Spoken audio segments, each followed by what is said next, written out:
Hi guys, അപ്പൊ എന്റെ ഇന്നത്തെ വീഡിയോ എന്ന് പറഞ്ഞാല് വേറെ ഒന്നല്ല, നമ്മളോട് കുറെ പേര് പറയുന്ന കാര്യങ്ങൾ, അതായത് എനിക്ക് എന്തായ അനുഭവങ്ങൾ ഞാൻ പറഞ്ഞുതരാം. ഞാനിപ്പോ റീൽസും അതേപോലെ ക്രാഫ്റ്റ് ബിസിനസ് ആണ് ചെയ്തുകൊണ്ടിരിക്കുന്നത്. അപ്പൊ നമ്മളിപ്പോ പുറത്തേക്ക് ഇറങ്ങുമ്പോഴായാലും മെസ്സേജുകളായിട്ടായാലും കുറെ പേര് നമ്മളോട് നല്ല പോസിറ്റീവായിട്ട് കുറെ കാര്യങ്ങൾ പറയുന്ന ആൾക്കാരുണ്ട്. ഇത് നിർത്തരുത്, മുന്നോട്ട് പോകണം, നല്ല രസമുണ്ടെന്നൊക്കെ പറയുന്ന ആൾക്കാരുണ്ട്. അവരോടൊക്കെ ഭയങ്കര എന്താ പറയാ, നമുക്കത് കേൾക്കുമ്പോൾ നല്ല സന്തോഷം ഉണ്ടാവും. പിന്നെ ചില ആൾക്കാരുണ്ട്, അവരാണെങ്കിൽ നമ്മളെ കാണുമ്പോ നിന്റെ റീൽസ് കാണാറുണ്ട്, ഒരുമാതിരി പുച്ഛം, എന്താ പറയാ, ഒരു വിലയില്ലാത്ത പോലെ നമ്മളെ കളിയാക്കുന്ന രീതിയിൽ സംസാരിക്കുന്ന ടീമുകളുണ്ട്. പിന്നെ ചിലരെന്ന് പറഞ്ഞാല് നമ്മളെ ക്രാഫ്റ്റ് ബിസിനസിന്റെ കളിയാക്കുന്ന ആൾക്കാർ.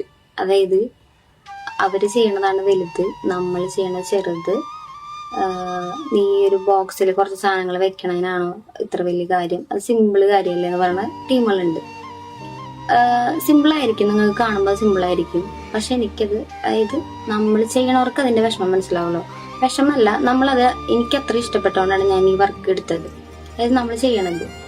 അപ്പൊ അതിന്റെ പിന്നിൽ കുറെ എഫേർട്ടുകളുണ്ട്. അതായത് ഒരു കസ്റ്റമർ പറഞ്ഞാൽ ഏറ്റായിരിക്കില്ല വേറെ കസ്റ്റമർ പറയണത്. അപ്പൊ നമ്മൾ ഒരു കസ്റ്റമർ ഇപ്പൊ ഒരു ഷർട്ടാണ് പറയണമെന്നുണ്ടെങ്കിൽ ആ കളർ വേണം, ഇന്ന സൈസ് വേണം, ഇതേ മോഡൽ വേണം എന്നൊക്കെ പറഞ്ഞ് നമ്മൾ ഓരോ കടകളിലും ഓരോ കസ്റ്റമറിന് വേണ്ടി നമ്മൾ എത്ര സമയം നമ്മൾ ചെലവാക്കുന്ന അറിയോ, ഓരോ ഷോപ്പിൽ കയറി നമ്മൾ ഇതാക്കാറ്. അപ്പൊ ഇതൊന്നും സിമ്പിൾ ആയിട്ടുള്ള കാര്യമല്ല, അത് നിങ്ങൾ മനസ്സിലാക്കണം. നിങ്ങൾ നല്ലത് പറഞ്ഞില്ലെങ്കിൽ കളിയാക്കാണ്ടിരിക്കുക, ഒരാളുടെ വർക്കിനെ ബഹുമാനിക്കാൻ ആദ്യം പഠിക്കും. നിങ്ങൾ ചെയ്യണത് മാത്രമല്ല വലിയ കാര്യം, നമ്മളും ചെയ്യണത്, എല്ലാവരും ചെയ്യണതിന് വാല്യൂ ഉണ്ട്. അതൊന്നും മനസ്സിലാക്കാൻ ശ്രമിക്കുക. ഈ വീഡിയോ ഇടുന്നത് അതുകൊണ്ടാണ്, എനിക്കുണ്ടായ അനുഭവമാണ്.